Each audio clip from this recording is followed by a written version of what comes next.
Welcome back to our channel. So today in this video we are going to discuss about how to stop someone from calling you on WhatsApp without blocking them. So for this you can simply follow these steps and do it in simple and quick manner.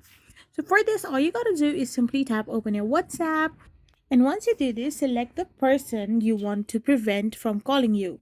So now simply tap on the three dots line on the top right hand side of the corner, go to your settings and simply scroll down below and you can find there the privacy option. Simply tap on it and go to your calls. So once you turn the toggle to the right hand side, all the unknown callers will now be silenced. However, if you want to mute someone like individually, then you can simply open the call. If someone is calling you, then you can simply tap the call notification and you can either mute the call by tapping the mute button or simply decline the call to avoid answering. So by doing this, you can stop someone from calling you on WhatsApp without actually blocking them. I hope you found this video helpful, so don't forget to hit that subscribe button and do give us a thumbs up. We will be back again with more informative videos. Thank you for watching.